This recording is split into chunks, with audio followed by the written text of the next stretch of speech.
Zo, goedenavond. Welkom op onze persconferentie na de wedstrijd tussen Cirkelbrugge en Standaard. Vanavond waren wij met 4.311 toeschouwers hier in het Jan Rijlstadion. We beginnen natuurlijk de persconferentie met de analyse van de beide coaches. En we beginnen met meneer Predon. Donc, j'invite monsieur Predon de donner son analyse du match. Is dat rechtstreeks op een CV of machine? En français alors, c'est mieux. Première mi-temps assez partagée, dire 50-50. Personne ne prenait vraiment l'ascendant. Nous, on a eu une belle opportunité via ce penalty de prendre l'avantage. On n'a pas réussi, ce qui a peut-être un peu amené des doutes. J'estime que, pas seulement en première mi-temps, un peu toute la rencontre, je cherche l'explication qu'on a manqué un peu de maîtrise technique dans les petits espaces. Beaucoup de mauvais premiers contrôles, de mauvaises petites passes. Et face à une équipe bien organisée, c'est difficile si vous n'avez pas le temps et si vous n'êtes pas super concentré ou super propre techniquement. En deuxième mi-temps, j'ai aussi l'impression qu'on a pris un peu plus l'ascendant dans le jeu, qu'on était plus volontaire et plus dominant. Mais le cercle nous posait des problèmes avec leur jeu plus direct et surtout le deuxième ballon qui gagnait beaucoup plus que nous. Et ça leur permettait de sortir. Heureusement, la richesse de mon noyau m'a permis de faire des changements qui ont été décisifs et qui ont amené de la fraîcheur dans l'équipe parce que les deux équipes avaient travaillé énormément physiquement et bon, moi j'avais cette possibilité d'amener des joueurs frais sans perdre en qualité et je pense que c'est ça qui a fait la différence. Merci beaucoup, coach, ton analyse du match, s'il vous plaît. Je trouve votre analyse très bonne en fait. Et du coup, j'ai pas grand chose à rajouter, mais on a vécu, moi j'ai vécu le même match. C'est-à-dire qu'une première mi-temps qui aurait pu basculer des deux côtés, sans qu'il y ait véritablement d'occasion franche. En tout cas, un match très structuré de la part des deux équipes. Le pénalty raté nous laisse dans le match. Je ne sais pas s'il y avait pénalty, on regardera ça, mais voilà, en tout cas, on l'a concédé et on ne l'a pas encaissé. Et puis sur la deuxième mi-temps, j'ai trouvé un jeu un peu plus déstructuré. Nous, on s'était fait attraper 2-3 fois par le pressing du Standard, donc on avait décidé d'allonger et jouer les seconds ballons. Et ça nous a pas mal réussi. On a réussi à se créer finalement de meilleures occasions sur la seconde période. Et puis après, je suis totalement d'accord. Voilà, c'est clair et net. Nous, on a perdu en qualité le match allant parce qu'on manquait un petit peu de fraîcheur.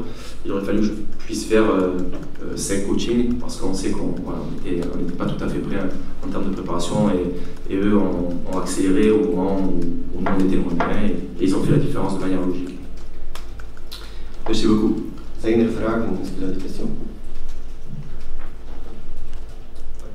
Monsieur Predhomme, vous avez parlé de la richesse du banc, c'est vraiment Mehdi Karsila qui fait la différence. On a parlé de sa mentalité récemment. Est-ce que c'est un autre joueur de ce point de vue-là par rapport à fin de saison passée? C'est-à-dire que Mehdi a pratiquement été irréprochable au niveau discipline depuis le début de saison. Je crois que, bon, c'est vrai que Mehdi donne 2 assists, mais il entre aussi quand d'autres ont fait le travail. Parce qu'il ne faut pas oublier qu'on a bien défendu aussi dans les reconversions du cercle, on s'est bien repositionné. Donc ça veut dire qu'il a fallu cravacher aussi pour les autres joueurs. Et c'est ça que la saison passée on ne pouvait peut-être pas faire, changer en gardant le même niveau, et cette année on peut le faire. Et c'est vrai que quand on amène un Kersela frais contre une équipe qui est déjà un peu fatiguée, ben ça peut faire mal.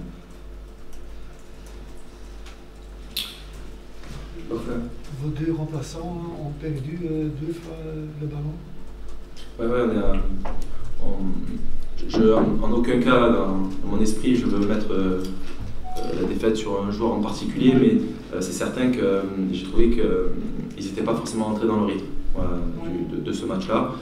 Mais c'est aussi, notamment pour l'un d'entre eux, un jeune joueur qui doit apprendre de cette erreur-là.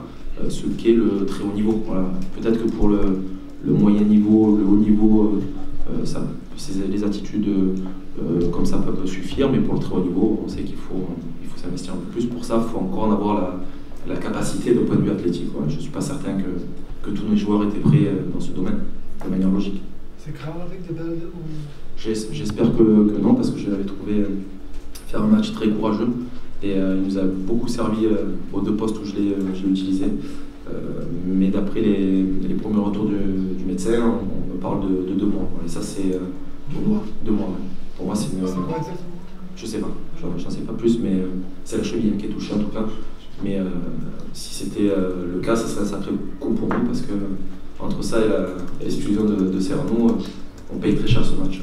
Au-delà de le perdre, on paye très cher ce match. Monsieur Prudhomme, vous avez lancé Arnaud Bodard dans les buts, il a marqué des points en les ayant mis en confiance rapidement avec cette frappe d'hasard. Quel était votre discours avant le match pour... Rien de spécial, je ne crois pas qu'il faille en faire trop. Il a montré dans la préparation qu'il était prêt, qu'il était le plus prêt à débuter le championnat. Donc logiquement, il a reçu la titularisation. Ça ne sert à rien d'en rajouter et de faire. Bon, c'est un pro comme un autre qui a gravi les échelons, qui maintenant se retrouvait comme titulaire de l'équipe première pour le premier match de championnat. Voilà, il avait mérité, donc il a joué.